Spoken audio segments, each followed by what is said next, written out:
Pemirsa, kritik pedas soal hukum kembali disampaikan oleh mantan Ketua KPK Abraham Samad. Samad menegaskan indeks persepsi memperhatinkan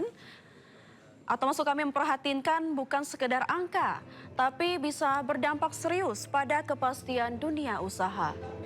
Penegasan tersebut disampaikan Abraham Samad dalam diskusi panel yang digelar di Jakarta.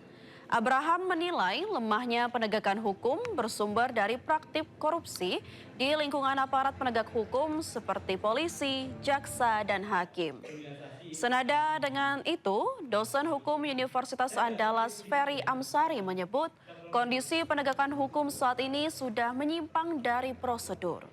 Ferry mencontohkan praktik persidangan hingga dini hari yang dinilai merugikan terdakwa dan penasihat hukum serta mencederai prinsip keadilan.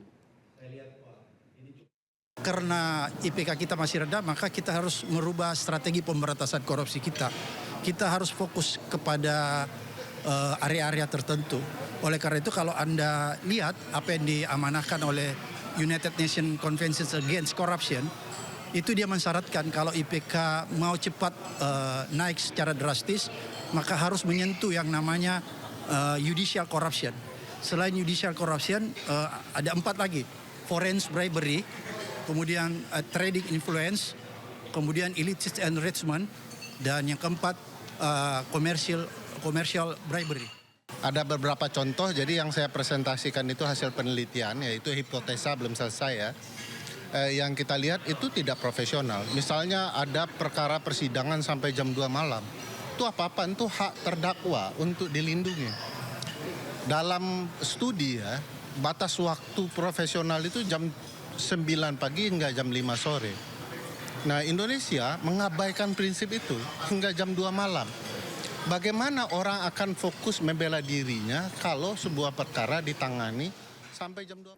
Kita ke informasi pertama, pemirsa. Benar-benar menyayat hati, satu keluarga di Sulawesi Selatan harus kehilangan nyawa dalam sekejap setelah mobil yang mereka tumpangi tertimpa truk yang terguling. Proses evakuasinya pun berlangsung dramatis karena posisi kendaraan terjepit parah.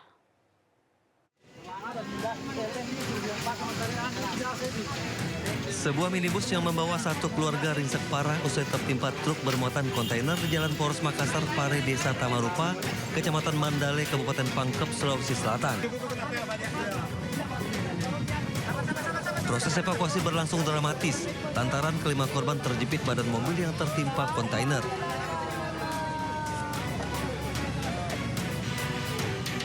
Kecelakaan bermula ketika truk kontainer yang menuju Makassar ini menyalip mobil yang melaju di depannya, lalu truk naik ke trotoar dan terguling sehingga menimpa mobil korban yang melaju di sampingnya.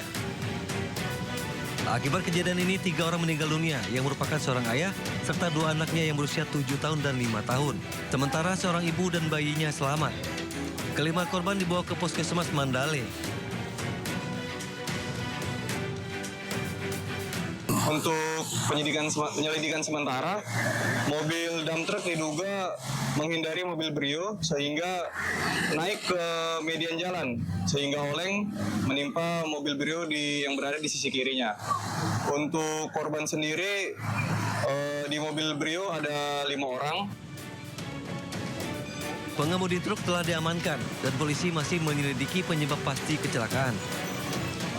Akibat kecelakaan, arus lalu lintas sempat mengalami kemacetan sejauh 1,5 km. Dari Kabupaten Pangkep, Sulawesi Selatan, Udin Syahrudin, iNews melaporkan. Ikut prihatin melihat kejadian di Dermaga Sofifi ini, Kota Tidore, Maluku Utara. Bayangkan saja, sebuah truk bermuatan 10 ton tiba-tiba jatuh terperosok ke laut saat proses turun dari kapal feri KMP Permata Lestari. Dan berikut informasinya. Tanggung jawab kapal, tanggung jawab. Tanggung jawab orang barang-barang. Tanggung jawab.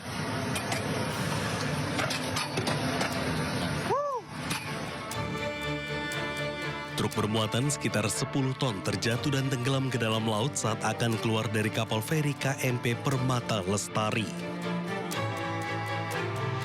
Insiden tersebut disebabkan patahnya ramdor atau pintu kapal yang berfungsi sebagai jembatan penghubung antara dek kapal dan dermaga. Beban truk seberat 10 ton membuat kendaraan cepat terprosok jatuh ke dalam laut. Truk milik ekspedisi Sinar Alwa rencananya akan melanjutkan perjalanan menuju Lelilev, Halmahera Tengah.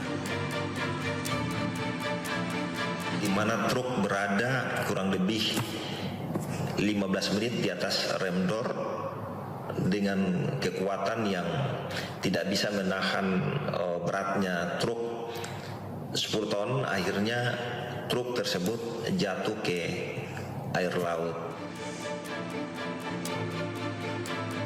Beruntung, sopir truk yang terjebak di dalam kendaraan berhasil menyelamatkan diri.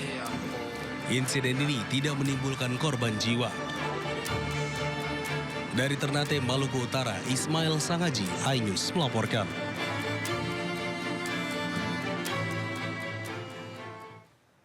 Pemirsa, bukannya tenang cari ikan, suasana di pelabuhan Pasuruan, Jawa Timur malah memanas setelah sejumlah perahu nelayan hangus dibakar orang tak dikenal. Pembakaran diduga dipicu oleh rebutan wilayah tangkapan ikan di laut. Kok bisa ya sampai anarkis begini? Unit sudah tiba di lokasi. 2 unit mobil kebakaran sudah ada di lokasi. 4 perahu milik nelayan dibakar orang tak dikenal saat bersandar di Pelabuhan Pasuruan, Kota Pasuruan, Jawa Timur, Rabu malam. Warga mencoba memadamkan api dengan alat seadanya, namun gagal.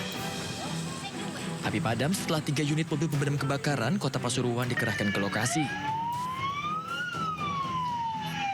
Menurut keterangan warga, sebelum terjadi kebakaran, sempat terjadi ketegangan antara nelayan Kabupaten Pasuruan dengan Kota Pasuruan dipicu masalah wilayah tangkapan ikan di tengah laut. Meski telah dimediasi, aksi pembakaran ini diduga untuk memperkeruh suasana. Polisi masih melakukan penyelidikan dan belum memberikan keterangan resmi terkait kasus ini. Dari Pasuruan, Jawa Timur, Jaka Samudra, iNews melaporkan. Duh, miris banget ya. Cuman gara-gara masalah sepele soal pipa bocor, seorang kakek 80 tahun di Bengkulu dianiaya tetangganya.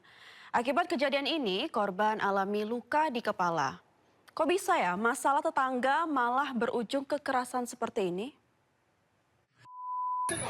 Nah, ini apa polisi? Ada orang marah-marah tempat kami.